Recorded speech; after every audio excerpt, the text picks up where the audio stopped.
Good afternoon, Aaron from Full Driving Australia here. So this video is a long time in the making. We're finally doing it. I thought I would go through our electrical setup on our Isuzu Dmax and our Reconn R2 camper trailer, hybrid camper.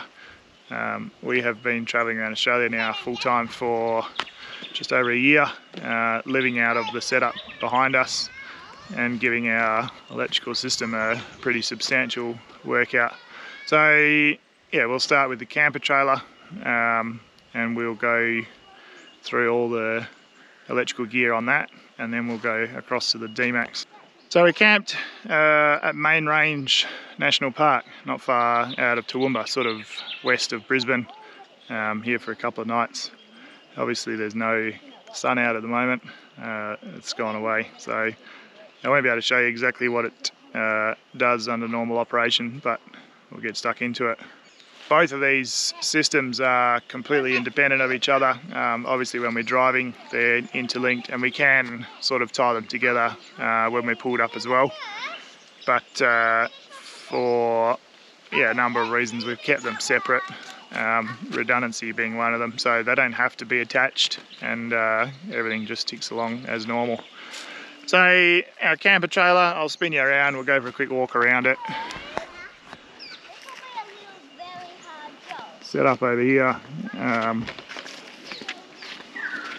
So 82 litre freezer up the front. You can run it as a fridge.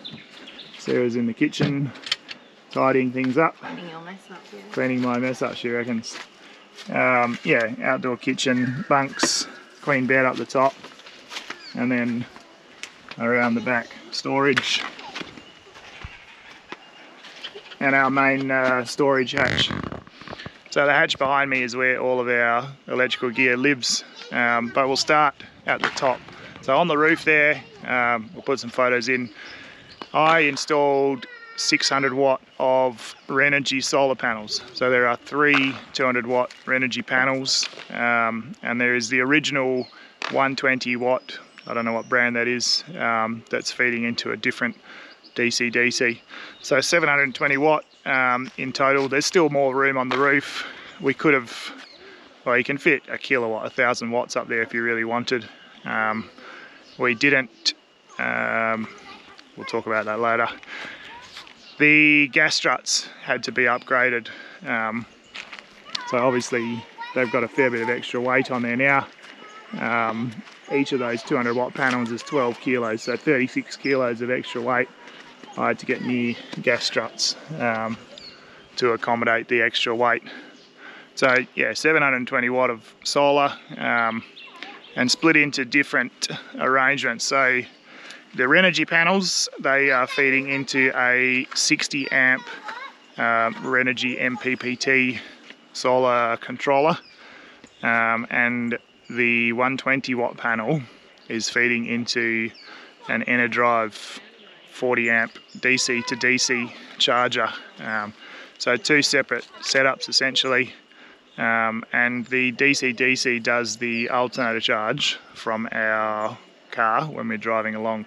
So these solar panels on the roof, the 3 200 watters, I installed them myself. They are mounted using 50 by 3mm aluminium angle Sikaflex, 252 Sikaflex. I've got a very comprehensive post on the blog that goes into the full install, but there are no rivets, there are no bolts, there are nothing. So I'll give you a quick look up there. They've been on for a year, they are rock solid, they are not coming off. The roof would fall apart before they do. So hopefully you can see mounting along the front and also down the edge. So you'll note that the entire front of each solar panel is blocked off, which is important because that's where the air gets under and takes them off. We did have a solar panel that was installed by somebody else come off not long after we got the camper secondhand. So yeah, they do come off. There's lots of them on the highways. They're dangerous. They have resulted or contributed to a number of accidents and even deaths. So please, if you're going to mount solar panels, do it correctly. Consult Sikaflex or whoever you're using, make sure it's done well. over-engineer them. Alright, so under here, this thing lifts up, folds up, and we have all of our electrical gear. So the batteries are under there, our inverter and our two solar controllers or DC-DCs. I'll take this little hatch off. You won't be able to see very well. These are the batteries. So there are two Renergy 170 amp hour lithium batteries. They are pouch style lithium batteries. The pouch style doesn't seem to have the best reputation amongst people travelling. They all seem to go for the prismatic ones, which I can, different arguments for each.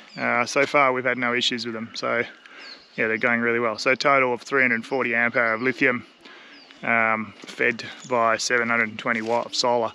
Now the rule that I have heard a number of times, people say you want 2 watts of solar for every amp hour of battery power, which is probably not a bad guide, certainly not hard and fast, and it all comes down to how you use your system. But yeah, the batteries are really good. We're very happy with them. So yeah, we'll move on to what we have been using the system for, and how it performs. Rightio, so in terms of monitoring the system, let's do that. We have a Victron shunt here, so 99.3% at the moment. Tells us the time it's got left before it runs out, what we're consuming, so 0.6 amps at the moment, or 8 watts, and then our consumption. So we've used 2.6 amp hour from the 340 available. So that's the primary way that I look at the system, make sure that it's healthy. It generally does okay, like it's pretty rare for us to go below 30%. We'll talk more about that later on. But there is also the Renergy app. So we have a Bluetooth dongle that is attached to the MPPT solar reg, which tells us all sorts of things about the batteries and about the charge going in. So I'll show you that. I'm not sure how well you'll be able to see, but anyway. So we've got the Dmax is one, and the Camper is the other one. So it shows you battery volts, power going in, total energy produced, so 618 kilowatt hours. That's not insignificant for a camping setup. This thing has been used. We're full-time, and yeah, we use a fair bit of power with the induction and so forth. So they have been well used. You can have this connected to the DC load side, but it also records the history, which is kind of cool. You can go back and see exactly what it's doing. So I'll flick through that quickly when it loads. So yeah, this regulator has done 35 kilowatt hours, or 2,542 amp hour. Maximum charge power for the month of October, 572 watt. Now remember, we're just talking about the 600 watt Renergy panels at this stage, and they have not performed nearly as good as they were in South Australia. When the weather was a bit cooler, sun more overhead, we would pretty frequently see 600 watt from the 600 watt panels. And anyone who has done a bit of diving into 12 volt solar panels would know that that's pretty good. Often the ratings that are advertised don't get lived up to. So yeah, 572 watt goes into the minimum battery voltage, maximum battery voltage. Running days total 414 days. Battery charge amp hour total 45,358. So yeah, they've done their dues. I don't use that app very often. If I want to fault find, or see exactly what's going on, I will. But realistically, we just look at the shunt, and that does what we need it to do. All right, the inverter and what we use our electrical system for. So under that hatch on the other side there is a 3000 watt Reconn inverter. It's pretty big, it's pretty heavy. We managed to tuck it all under there very nicely and out of the way, which is awesome. So I have no 240 volt wiring permanently installed on this van. Not to say I'm against it, but we're quite happy with the setup that we've got. So I'll flick you around to the kitchen. Our main consumer, this thing, the induction cooktop. So it will run, if I've turned it on, 2000 watt all the way up to, sorry, 200 watt all the way up to 2000 watt boiling water. Now if we come over here, you'll be able to see that it is currently drawing 121.5 amps. So not insignificant. When we're boiling water, we almost always have it on 2000 watt. Super fast, outdoor kitchen, the best thing ever. We've got a gas burner underneath it, which we do use occasionally, but it is garbage compared to the induction cooktop. Absolute rubbish. The flame, you lose a lot of heat with the wind for starters. It's nowhere near the same sort of output, and yeah, not anywhere near as good. So we're really happy with it. Anyway, back to what we were talking about. Induction cooktop runs down to here. So I've just got an extension lead. One here, one there. You'll see the toaster in there. We use a toaster quite a bit. $7 from Kmart or whatever it was. Really, really good. So yeah, the induction cooktop is the main consumer. That absolutely canes the batteries. And then we've got all the usual stuff. So we have lights, water pump. I've got another lead inside that I plug the laptop battery charger into. We do occasionally charge other stuff off it. And the other one that does draw a bit of power is this. So our 82 litre Evercool. Now we've got that set at -20 and it runs all the time. So when it's really warm, it'll cycle, I don't know, 60-70% of the time. In the middle of the day it cycles all the time, but it does turn on and off, and particularly when you're in cooler climates down in Victoria and that, it'll spend a lot of time off. So that draws about 4 amps when it's on. Yeah, it uses a fair bit of power as well. So I mentioned before, these batteries, the 340 amp hour in the camper, don't usually go below 30% on an average day. You know, if we've used a fair bit the night before, you might wake up to them around the 50% mark, and then they'll comfortably charge up during the day. So 720 watt of solar. If it's a nice sunny day, even if it's pretty warm, you know, it'll be well and truly charged by, you know, not long after lunch. If you get a bit of overcast weather or it's really hot, it obviously affects it. Our maximum generation from just the Reconn panels, 839 watt it has recorded, which is pretty insane. So yeah, I mean, if everything was perfect, nice cool weather, sun right overhead, no clouds, out of the 720 watt you would probably get 720 watt. Yeah, fairly hoofing the power in. So we're conscious of the power that we're using. If the batteries are getting low, we have the option of going to gas. We've got a gas burner under there, we've got a Weber, or we can cook on the fire. And we have done that a bit. Victoria, where it was, you know, raining, even South Australia, overcast, rainy weather a couple of times. Queensland, there's a lot of places that you camp and you have no choice but to camp under a tree. So then you're swapping. And also we got a lot of rain in Queensland as well. We had, you know, days and days of overcast weather. So yeah, pretty happy to have the gas, and it does its job when we need to. Alright, on to the Dmax. So usual sort of setup, starter battery, alternator and a secondary battery in the back of the Dmax. So we'll go over and have a look at it. This battery system is a bit different.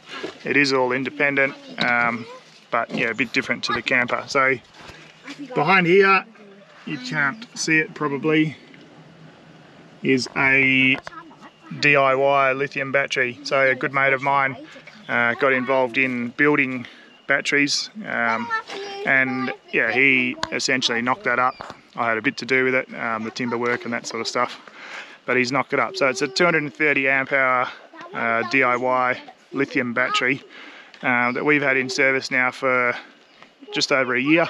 So we put this lithium battery in just before our lap of Australia. I wanted some more storage capacity. I wanted to be able to run some bigger appliances, and also I wanted the reliability. So our AGM that we had in there, 150 amp hour AGM, was nearing on 4 years old, I think, 3 or 4 years old. It was still performing fine, but pretty heavy and likely to die on our lap, and I didn't want to have to deal with that. So in with the lithium.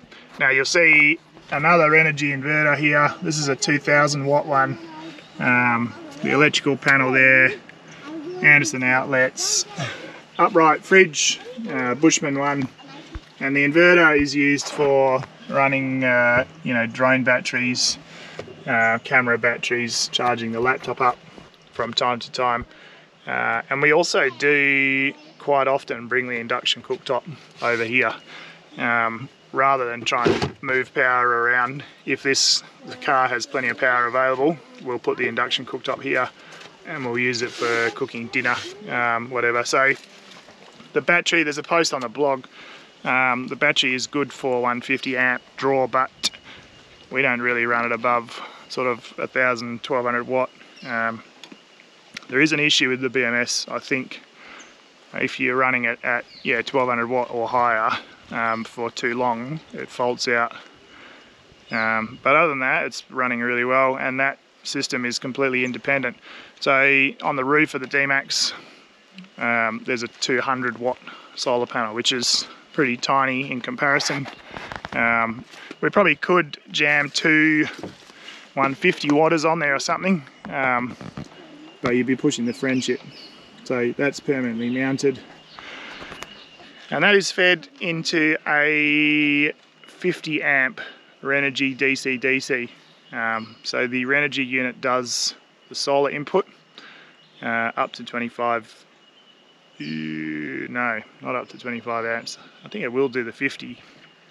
Anyway, that panel is fed into our Renergy DC-DC, and when we're driving, that also takes alternator current and charges our lithium battery. It is split, so when you're driving, unless you disconnect the solar, it will only take 25 amps from the alternator, and then 25 from solar. In our case, you might get 10 from solar, and yeah, 25, so 30, 33, 35 going in roughly. If I unplug the solar, for some reason, I reckon it's the alternator isn't big enough, it won't go above sort of 36 amps anyway, so I don't bother with that.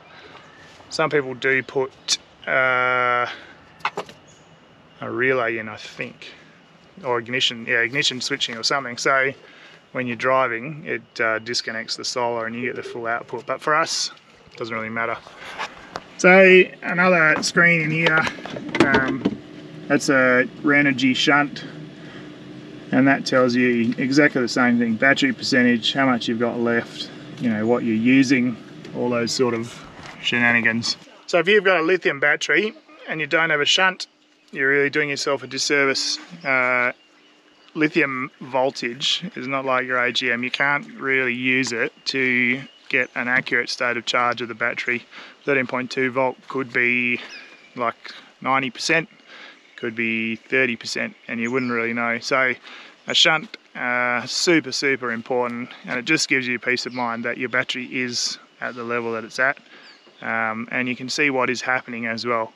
You know that your solar is going in, you know that the alternator charge is going in, and everything is working correctly. So yeah, again, on that Renergy DC-DC, we've got a Bluetooth setup, so I can see what is happening in the car.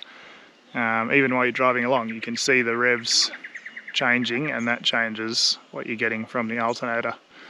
Yeah, so it works really well. Both systems are independent, and they do what we want them to. Alright, so to finish off, a couple of other things we'll run through. Is the system that we've got enough for what we are running?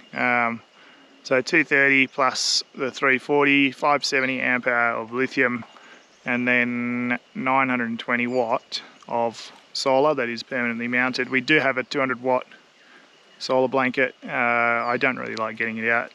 It's a King's one that, you know, it helps. Definitely doesn't do the 200 watt that it's rated for. Yeah, I don't like pulling that out, but we have done that a number of times. So yeah, I think we're sort of borderline level. If you want to run induction full time, we've probably got, between the two of them, it's probably a pretty, you know, on the bigger end of lithium setups that you'd see these days. Obviously caravans and that are going a bit crazy with 800 or 1000 amp hours lithium. I think what we've got is good. We didn't spend a huge amount of money on it. You know, you can spend $20,000–$30,000 on a lithium setup if you want. The total cost for the camper, lithium and, you know, inverter and so forth was like 4.5 grand, batteries and everything. And the car one was a lot less than that. We probably only spent about maybe $1,800, $2,000. So yeah, a lot less, and it works really well. Obviously, you will get overcast weather, you will get rain, you will be parked under trees, and all of those things will eventually put you in a place where you can't run the induction easily. So you can go to a Weber, but in my mind, if you don't have gas for cooking as a backup, you're risking it, and it may not end well for you. So of course, you know, you can carry solar blankets, you can carry a generator. I don't know, to me, I draw a line in the sand. Like, there's got to be a level of convenience to traveling. If you have to set up 3 solar blankets every time you arrive just so you can run your induction cooktop, no good, mate, no good. At least not for me. You'd want a system that sort of does its thing most of the time, and then you intervene if you absolutely need to. So yeah, we're really happy with it. Moving power. So we do have the option of taking power from our lithium battery in the Dmax and shoving it across to the camper trailer. Now we've got Anderson outlets on the Dmax lithium, which I can plug into the camper DC-DC at the front using a big heavy 12 volt cable, and that will just fire the Anderson up at the front. It'll draw off the car lithium and then put it into the camper one. So that does work. Obviously there's inefficiencies there. We have also got a 240 volt charger in the camper, so I can run the car inverter to the camper charger, and it'll charge the camper batteries via 240 volt. Again, not very efficient. We can plug the car in and run it, and it'll fire the DC-DC up. We have options of moving the power across, but the best way that we have found to make use of the energy is just to put the induction cooktop on the car and to cook on that. Then there's no efficiency loss, and you're maximising it. Our Dmax battery is often full, so we have options of using the power there, and we can usually go like 2 days with minimum solar is okay, and then you really need some sun to top things up. So the overcast weather, we've spoken about that. If it comes to us, you know, we can last a day or two, and then we're back to gas. The camper system, even if it's full overcast, still generates enough power to run our fridge or freezer, and then the lights and the water pump. So no issues there. Otherwise, yeah, you would be in trouble. You'd be hooking up and going for a drive somewhere. In terms of redundancy, you know, we don't rely on anything in particular. We could lose the inverter in the camper, we've still got one in the car, or vice versa. We could lose the induction cooktop, we've got gas. We could lose the camper batteries, we could hook the car up, vice versa. So lots of different options for us. I like having redundancy. Things don't always go the way you want them to. And yeah, to me, the idea of having one system where you're depending on an induction cooktop that could die, or you know, anything else can go wrong. Electrical gear is not foolproof. It does break, and it does cause problems. Alright, so yeah, Renergy gear, we have a lot of it, and it was all purchased at normal price, no sponsored arrangements. We're not raving about the Renergy gear. So what do we think of it? It's really good. It is incredibly cheap for the quality that you get. Obviously, it's not going to be as good as your premium brand products. Victron, definitely. Enerdrive, I don't know, maybe. But definitely Victron is a premium product, and you will pay a premium price for it. Renergy do good gear. They're really well priced, pretty good quality. Their customer service, in our experience, not great. They don't have any physical stores in Australia. And when you do have a problem, you're dealing by email to essentially what looks like a chatbot. Probably just someone foreign who, you know, doesn't speak English as a first language. So we have had nothing go wrong with our Renergy gear, with the exception of the 2000 watt inverter in the Dmax. That let out a bit of smoke one day and I couldn't put it back. And we kept using it, and yeah, eventually it died. It wouldn't run anything. So I did argue with them a bit. They said to me, oh, you've mounted it incorrectly. And I said, okay. So show me in your manual, the installation manual, where it tells me that it needs to be mounted with the feet on the floor and not up against a headboard like everybody does. And they said, oh, we can't. I said, well. So they did replace it, a bit of toing and froing. Overall, really happy with Renergy. I'm not attached to them. You know, we are happy with it. We've used it for a year full time. If it causes us grief, we will post about it. So far, we're happy, no issues. So one thing I did want to touch on, which I've sort of overlooked, the inverter and battery system capacity, really not that complicated. People, I don't know, have a hard time wrapping their heads around it. But once you've had it explained to you, really quite simple. So your appliances that you run at home all run on 240 volt, and they will all have a wattage attached to them. A lot of them use quite a bit of extra power when they're starting up, and then they'll ramp down. So we take a toaster, for example, 800 watt. Most microwaves or kettles, somewhere between the 1600 and 2400 watt. Air conditioners in a house would use a lot more. For a caravan, generally around the 2000 watt mark, and then they, you know, can go down quite a bit lower than that. So there are a lot of people these days running air cons off lithium battery setups through an inverter. We can do that. We have done that. We've run the air con on my parents' van for a while. It was drawing, you know, 100 amps for a while, and then it sort of backs down as the temp drops, and they're quite efficient. So, but to give you an example, if we run the induction cooktop on full 2000 watt divided by roughly 13 volts, it's somewhere around 150, 160 amps of current that it's pulling. So one of our camper batteries, 170 amp hour, will run the induction cooktop on full power, 2000 watt, for roughly an hour. Now I don't know what you'd be doing to run an induction cooktop on full for an hour, but you might do that in a 24-hour period when you're cooking, you know, dinner and breakfast or whatever. So it gives you a bit of an example. So yeah, pretty much all of your household appliances we can run off a 3000 watt inverter. You can't run them simultaneously. If you wanted to run, like we can run a toaster and the induction cooktop, but any more than that and you're pushing your friendship. So yeah, it helps to understand how much power things use, both for planning a system and for keeping an eye on your battery voltage, or capacity rather. So lastly, would we do anything different? Maybe. I reckon, yeah, a little bit more battery power in the camper would be good.